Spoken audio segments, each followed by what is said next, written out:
এক সপ্তাহ পর আমার স্বামী অজীব বাসায় এসেছে। অজীব আজ ছাড়বার পাত্র ছিল না। সে আজ করবেই। আমি তার ভাবভঙ্গিমায় আগে থেকে জানি। আমি ভাবলাম দরজা জানালা আলো সব যখন বন্ধ, তখন আর ভয় কিসের, নিজের স্বামীর আবেদনে সাড়া দেওয়াই যায়। এই ভেবে মানালি অজিতের দিকে মুখ সরালো। দুজনে লিপ্ত হলো এক আদিম খেলায়। মাঠে যেন ভূমিকম্প ঘটেছিল।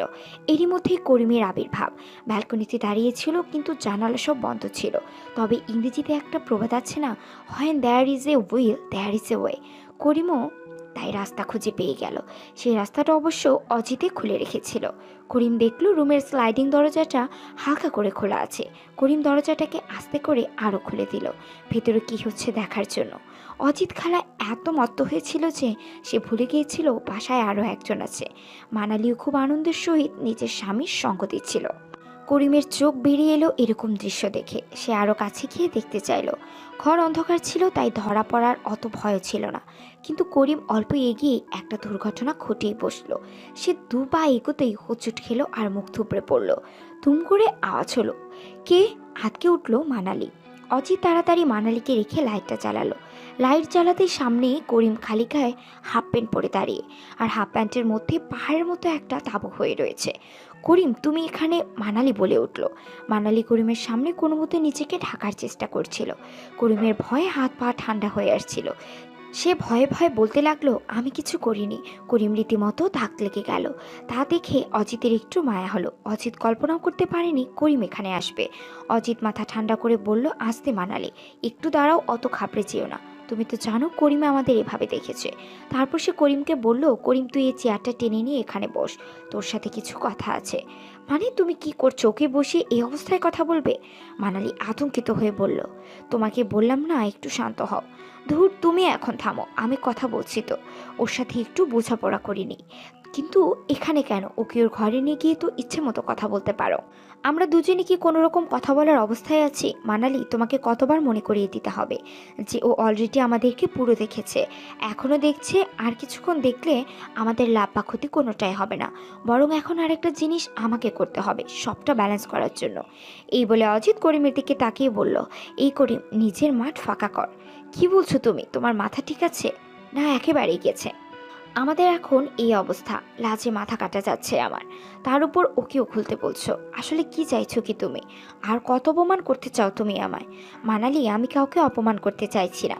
আমাদেরকে যে অবস্থায় দেখেছি তাই ওকে এখন সেই অবস্থা হতে হবে, তবেই হিসাব বরাবর হবে।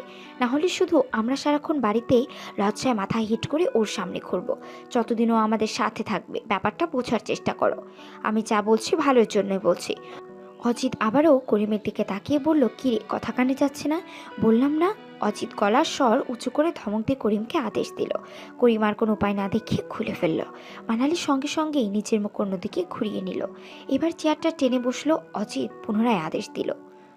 করিম এবার অজিতের আদেশ পালন করলো। অজিত ও করিমের সামনাসামনি হয়ে বসলো, এমনভাবে যাতে সে নিজের স্ত্রীকে করিমের নজর থেকে লুকাতে পারে। এবার বল করিম, তুই কেন এসব করিস? দেখ, আমাদের কাছ থেকে কোনো কিছু লুকাবার চেষ্টা করবি না, কোনো লাভ হবে না তাতে। তোর বৌদি আর আমি সব জানি। তুই কালকে লুকিয়ে লুকিয়ে আমাদের সব দেখেছিলি। তারপর নিজের ঘরে গিয়ে বৌদির হানিমুনের ছবি নিয়ে সারা রাত কী করেছিলি? আজকেও এই কাণ্ড করেছিলি কেন? করিম কোনো উত্তর দিল না, শুধু বসে বসে কাঁদছিল আর বলছিল, আমার ভুল হয়ে গেছে দাদাবাবু, আমি আর কখনো এরকম কাজ করব না।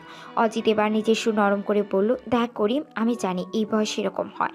তোর এখন উঠতি বয়সী খেলোয়াড়, কথায় কথায় উঠে বসে। এখন যখন তুই বলবি আর করবি না, তাই তোকে শুধু শুধু কয়েকটা প্রশ্ন করি, যারা সৎভাবে সব কথার উত্তর দিবি। যদি একজন সাচ্চা মানুষ হয়ে থাকিস তবে। ঠিক আছে দাদাবাবু, যা বলবো সত্যি বলবো। তাহলে বল, তুই তোর বৌদিকে নিয়ে মনে মনে কী ভাবিস? সত্যি সত্যি বলবি, যা ভাবিস ঠিক তাই বলবি। তা সেই ভাবনা যতই নোংরা হোক না কেন, তোর কোনো ভয় নেই, আমরা তোর সাথে কোনো খারাপ কিছু করব না। তুই নির্দ্বিধায় বল। করিম নিম্ন স্বরে দ্বিধাগ্রস্ত হয়ে বলল, আসলে বৌদিমণিকে আমার খুব ভালো লাগে, আর তাই পরিবারের কথা ভেবে প্রতিদিন এসব করি। মানালি অজিতকে চিমটি কেটে নিজের অসুস্থতার কথা জাহির করার চেষ্টা করলো। অজিত হাত নাড়িয়ে মানালিকে একটু ধৈর্য রাখতে নির্দেশ দিল। তুই প্রতিদিন কতবার বৌদির কথা ভেবে এসব করিস? দুবার সকালে স্নান করতে করতে আর রাতে ঘুমোতে যাওয়ার আগে, বিছানায় শুয়ে শুয়ে। কতক্ষণ লাগে তোর এই কাজ করতে? সকালে তাড়াতাড়ি সেরে ফেলি, কিন্তু রাতে কি? রাতে হাতে অনেক সময় থাকে। রাতে কতক্ষণ ধরে চালাস বৌদির কথা ভেবে? তা প্রায় 1 ঘন্টা। কি মানালি আর অজিত দুজনের চোখ দুটো একসাথে বলল। দুজনে একে অপরের দিকে তাকালো। ইম্পসিবল, এটা হতেই পারে না। কেউ এতক্ষণ ধরে রাখতে পারে না। তুই মিথ্যা কথা বলছিস করিম। কথাগুলো অজিত করিমকে বলছিল, কিন্তু বোঝাচ্ছিল নিজের মনকে। না দাদা বাবু, সত্যি বলছি। আমি মিথ্যা কেন বলবো?